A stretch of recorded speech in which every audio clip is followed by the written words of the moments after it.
আসসালামু আলাইকুম আপুরা। আজকে আমি আপনাদের সাথে শেয়ার করতে যাচ্ছি একদমই ভিন্ন ধরনের একটি রেসিপি।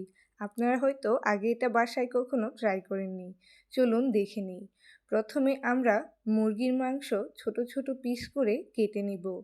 আমি এখানে ছোট ছোট পিস করে ভালো করে ধুয়ে নিয়েছি। তারপর এখানে আমরা দিয়ে দিব হাফ চা চামচ আদা বাটা, হাফ চা চামচ রসুন বাটা, হাফ চা চামচ মরিচের গুঁড়ো, হলুদের গুঁড়ো, জিরার গুঁড়ো, ধনিয়া গুঁড়ো, গোলমরিচের গুঁড়ো, হাফ চা চামচ লবণ এবং হাফ চা চামচ গরম মশলার গুঁড়ো দিয়ে আমরা এটাকে ভালো করে মিশিয়ে নিব। ভালো করে মিশিয়ে নেওয়ার পর আমরা একটা কড়াইতে সামান্য পরিমাণ তেল দিয়ে এটাকে ভালো করে ভেজে নিব।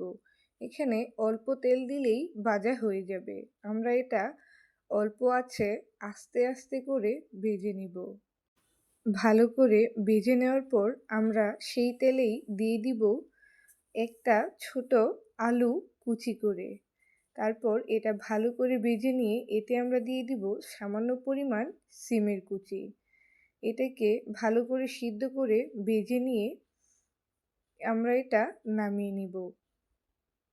নামিয়ে নেওয়ার পর আমরা যেই মুরগির মাংসটা ভেজে নিয়েছিলাম সেটাকে আমরা ছুরির সাহায্যে আরও ছোট ছোট করে কেটে নিব।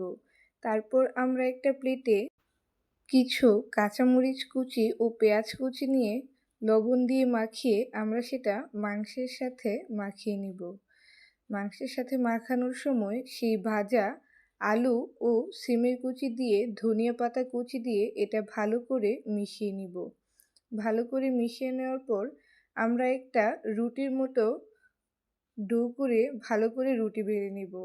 তারপর আমরা যেই পাত্রে এই রেসিপিটা বানাবো সেই পাত্রের মাপ করে ছোট ছোট করে রুটি কেটে নিয়ে প্রথমে আমরা একটা একটা ধাপ দিয়ে অল্প অল্প করে সেই মাংসের মাখাটা দিয়ে দিব।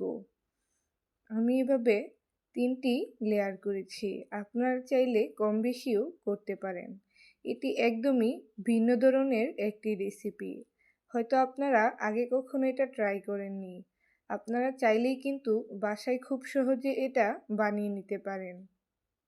তারপর আমি একটা প্যানে গরম পানি বসিয়ে এটাকে 5-7 মিনিটের জন্য ভাপে দিয়ে দিব। তারপর এটাকে নামিয়ে নিতে হবে। আমাদের এটা পুরোপুরি সিদ্ধ হয়ে গেছে। আমি এটা চামচের সাহায্যে আপনাদের খেয়ে দেখাচ্ছি। দেখুন, এটা দেখতে যেমন লোভনীয়, খেতেও ঠিকই তেমন সুস্বাদু হয়েছে।